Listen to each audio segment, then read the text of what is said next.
Starting with the name of Allah, who's the most merciful and kind. Hi everyone, it's Azan.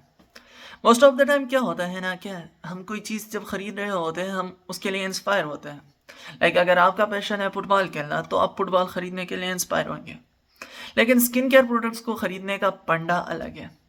हाँ, कभी कभी हम इसके लिए इंस्पायर होते हैं जब ये हमारा पैशन होता है. अगर आप मॉडल बनना चाहते हैं.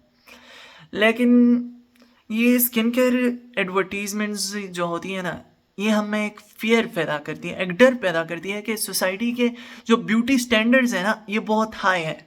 और अगर आप हमारी प्रोडक्ट को नहीं खरीदेंगे तो आप बैकवर्ड रह जाएंगे. और आज पर्दा हटाएंगे इन स्किन केयर प्रोडक्ट्स और इन बड़ी बड़ी कंपनियों की जो स्ट्रेटजीज हैं कि ये हमें किस तरह बेवकूफ़ बनाते हैं. Today we are going to expose the skin care products, the strategies जो है इनके पीछे. So let's begin. First of all इसे समझ लीजिए कि ये स्किन केयर का जो कॉन्सेप्ट है ये निकला है एंशियंट इजिप्शियन सिविलाइजेशन से. वो लोग होम रेमेडीज़ यूज़ करते थे to keep their skin glowing, और मतलब यूथफुल स्किन को अचीव करने के लिए वो होम रेमेडीज़ को यूज़ किया करते थे. और ये होम रेमेडीज सालों तक चली आ रही थी अनलेस इस पर नज़र पड़ी इंडस्ट्रियल लोगों की. उनकी नज़र पड़ी कि उनको ये बात समझ में आ गई कि लोगों में एक अलग ही लेवल का ऑब्सेशन है ब्यूटी स्टैंडर्ड्स के बारे में. कि लोगों का एक अलग ही लेवल का ऑब्सेशन है to achieve fair skin. And here comes the twist. उन्होंने इसी चीज़ को टारगेट किया and they launch their products. अच्छा, यहाँ तक तो सब कुछ ठीक था कि स्किन केयर के साथ लोगों की ऑब्सेशन है तो उन्होंने अपना प्रोडक्ट लॉन्च किया. बट क्या होता है ना कि लेट 1950s में दे लॉन्च्ड अ कोल्ड क्रीम, और इसमें वो यूज़ करते हैं फोमो स्ट्रेटजी. फोमो स्ट्रेटजी क्या है कि सामने वाला जो कंज्यूमर है उसमें इस चीज़ का डर पैदा कर दो कि मैं जो चीज़ आपको बेच रहा हूँ ये बहुत ही वैल्यूएबल है, और अगर आपने इसे नहीं ख़रीदा तो आप किसी वैल्यूएबल चीज़ को मिस कर जाओगे, फियर ऑफ मिसिंग समथिंग, और आप उस डर की वजह से उस चीज़ को ख़रीद लेते हैं. और यही स्ट्रेटजी यूज़ करते हैं ये skin care companies. Late late late 1950s में इन्होंने क्या किया कि दे लॉन्च्ड कोल्ड क्रीम.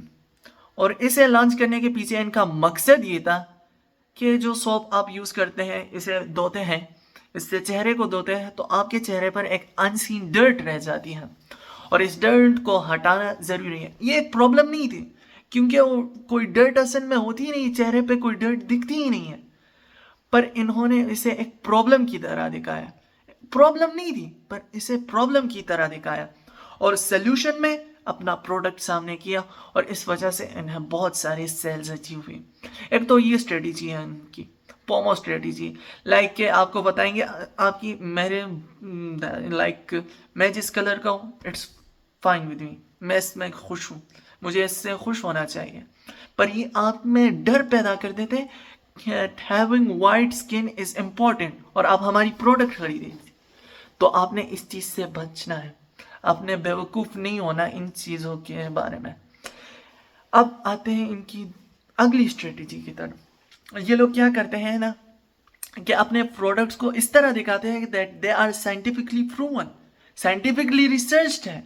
अगर आप इनके नामों को भी देख लें तो फॉर एग्जांपल हाइलोक्रोनिक एसिड हो गया, niacinamide, vitamin C serum etcetera, इसी तरह के नाम यूज़ करते हैं. पर असल में होता क्या है कि these are not scientifically proven और रिसर्च्ड. बिकॉज क्योंकि मोस्ट ऑफ द प्रोडक्ट्स, हाँ कुछ होंगी, but most of the products जो हम यूज़ करते हैं स्किन केयर में वो आती है कॉस्मेटिक्स में. और कॉस्मेटिक्स की प्रोडक्ट्स को ज़रूरत नहीं होती है कि वो कोई लीगल सर्टिफिकेट हासिल करे. मतलब अब लीगल सर्टिफिकेट को उनको ज़रूरत नहीं होती कि वो अपनी प्रोडक्ट को भेजें. तो इससे पता नहीं लग पाता कि ये सामने वाली चीज़ साइंटिफिकली प्रूवन है और रिसर्च है क्या नहीं. अगर कोई चीज़ साइंटिफिकली प्रूवन या रिसर्च है तो वो ड्रग्स में आती है और वो हमें डर्माटोलॉजिस्ट रिकमेंड करते हैं. ये तो इनकी हो गई अगली स्ट्रेटजी कि साइंटिफिकली प्रूवन सा दिखा देते हैं. अब now coming toward the next strategy. इनको जो तीसरी स्ट्रेटजी होती है वो ये होती है कि they hire models, high beauty standards के मॉडल्स हायर करते हैं और एडवर्टीजमेंट्स में इस तरह दिखा देते हैं कि इन्होंने ये प्रोडक्ट यूज़ किया है और इसी वजह से इनको इस तरह की स्किन या ब्यूटी स्टैंडर्ड्स अचीव हुए हैं। But bro listen to me, ये जो मॉडल्स होते हैं, एक्टर्स, इनका तो काम ही यही होता है। इन्होंने सिर्फ यही प्रोडक्ट यूज़ नहीं किया होता है, they have used a lot of, like उन्होंने सर्जरीज की होती हैं, वो अपने डाइट पर फोकस कर रहे होते हैं, they are spending lakh of thousands monthly on their skincare and these everythings.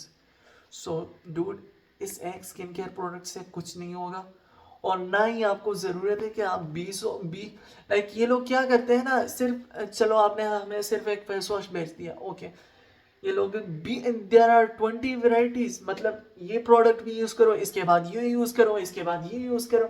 Bro how much your skin can absorb? इस चीज से तो आप उल्टा अपनी स्किन को बेड़ा गर्क कर रहे हो। So why did, and these were the strategies that how they fool us with. At the end I like to give you an advice that yes, आपने इस बेवकूफ़ बनने से बचना है। आपको स्किन केयर प्रोडक्ट खरीद रहे हो, इस वजह से मत खरीदो कि आप में डर पैदा हो रहा है कि ताकि मैं सोसाइटी के स्टैंडर्ड्स को मैच ना कर पाऊँ, इस डर से नहीं खरीदना। अगर किसी चीज़ को आपको सच्चाई में ज़रूरत है और इंस्पायर हो रहे हो उसके लिए, आप तो उसे तब खरीदो। और अगर आपको कोई स्किन कॉन्सर्न है या स्किन डिजीज़ या कुछ है, उसके लिए स्किन केयर प्रोडक्ट्स की तरफ जाने की ज़रूरत नहीं है।